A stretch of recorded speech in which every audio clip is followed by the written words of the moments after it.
Bien, vamos a hablar en esta ocasión del circuito divisor de corriente, el concepto teórico de dónde salen las ecuaciones o las fórmulas que me definen una corriente en un circuito paralelo. ¿Ok? Entonces, para ello vamos a aplicar la ley de Ohm y la ley de corrientes de Kirchhoff para poder determinar el comportamiento de un divisor de corriente.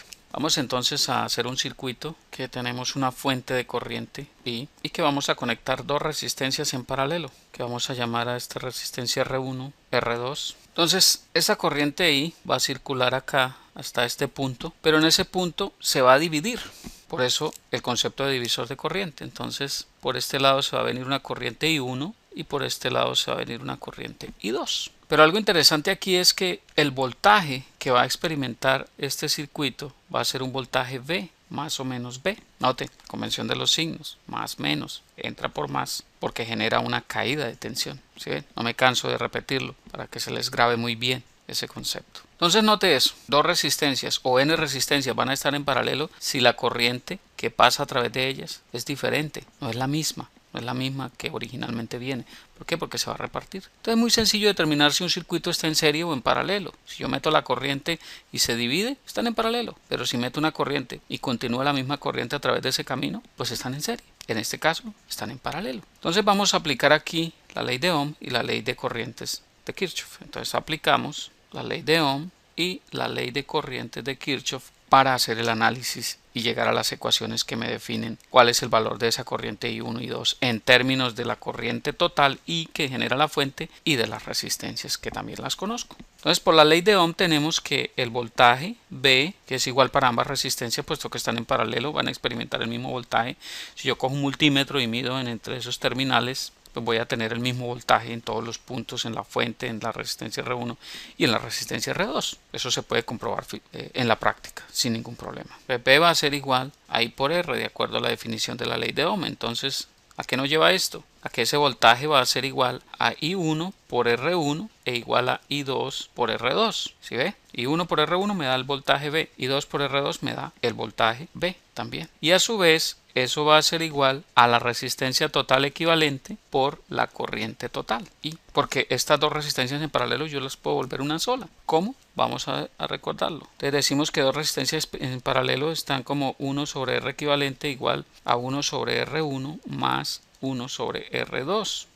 ¿Y eso a qué es igual? 1 sobre la resistencia equivalente va a ser igual a R1 más R2 sobre R1 por R2. Esto el mínimo común denominador es R1 por R2. R1 por R2 dividido entre R1 me da R2, entonces queda arriba R1. Luego R1 por R2 dividido entre R2 me queda R1, entonces R1 más R2 sobre R1 por R2. ¿Sí lo notan? Luego entonces aquí llego a que la resistencia equivalente, ese es 1 sobre la resistencia equivalente, pero la que necesito es la resistencia equivalente, entonces es R1 por R2 sobre R1 más R2. En otras palabras, el paralelo de dos resistencias es el producto de las dos resistencias dividido por la suma. Eso es básicamente. Ahí tenemos esa ecuación que nos ayuda un poco para seguir con el análisis. Entonces, ¿esto qué nos lleva? A que V va a ser igual a R equivalente, ya la definimos, que es R1 por R2 sobre R1 más R2, que lo acabamos de calcular, ¿cierto? Por la corriente y por R equivalente. Ahora bien, como todo eso es igual porque es el mismo voltaje, yo puedo decir que I1 por R1 va a ser igual a R1 por R2 sobre R1 más R2 por I. Luego de ahí puedo despejar I1 con toda tranquilidad. Entonces tengo que I1, esta R1 pasa aquí a dividir y se me va a cancelar con la R1 de arriba. Entonces nótelo, me queda R1 por R2 sobre R1 que la paso a dividir por R1 más R2 o la corriente total I. Luego esto me lleva a que la corriente I1 en función de la corriente total y la resistencia va a ser igual a R2 sobre R1 más R2 o por 2 por la corriente total. Entonces aquí tenemos esa fórmula. ¿Sí?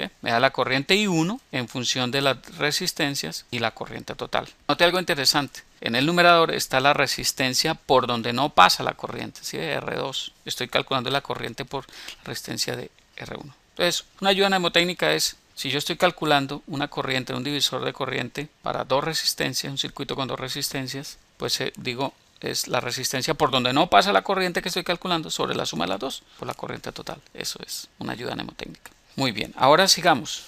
I2 por R2, que es el mismo voltaje, es igual a R1 por R2 sobre R1 más R2 por I, ¿cierto? Lo tenemos arriba. Entonces eso me da que I2 va a ser igual a R1 por R2 sobre R2 por R1 más R2, pasando el R2 a dividir, a dejar la I2 sola, multiplicado por la corriente total, y llego a la conclusión de que I2 va a ser igual a R1 sobre R1 más R2 por la corriente total.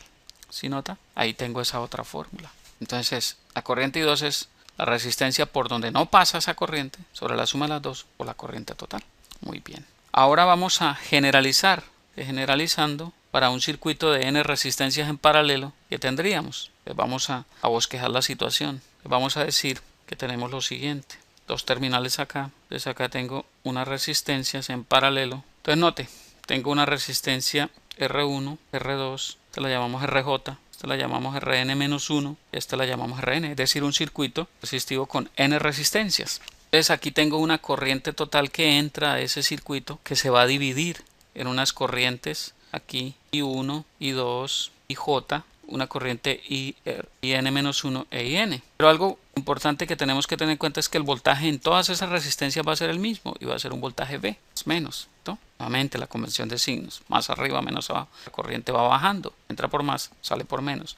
Una caída de tensión genera la resistencia. Entonces, por definición, ¿qué tenemos? Es el voltaje V, este voltaje que es común para todas las resistencias, va a ser corriente total I por la resistencia equivalente, que es el paralelo de todas esas resistencias. Entonces R1 en paralelo con R2 en paralelo con Rn, ¿cierto? Eso no es más que I por la resistencia equivalente. Es decir, todas esas resistencias en paralelo. Pero yo quiero calcular cuál es la corriente en la resistencia J, en cualquiera de esas, llamamos J. Entonces eso va a ser igual al voltaje sobre resistencia RJ por la ley de Ohm, y es igual a V sobre R. Luego eso va a ser igual, entonces, IJ a la resistencia equivalente sobre RJ por I, la corriente total. ¿Sí lo nota? Resistencia equivalente. ¿Por qué? Porque V es, el voltaje es la I por la R equivalente. ¿Sí lo ven? Entonces, generalizando, esta es la ecuación que me define la corriente en cualquiera de esas resistencias. Entonces basta con que haya el equivalente, es decir, el paralelo de todas esas resistencias, por la resistencia que estoy considerando la corriente, por la corriente total. Y eso me va a dar fácilmente la corriente en cualquier resistencia como divisor. Espero que haya quedado claro el concepto. Revisen el ejercicio cuantas veces sea necesario. Espero verlos pronto por aquí. Sigan apoyando este proyecto, sigan invitando a más personas, que más personas se unan para que tengamos más información cada día, más videos, ¿ok? Me da mucho gusto. Les habló Hernán Puente de www.miprofesordefísica.com. Hasta pronto.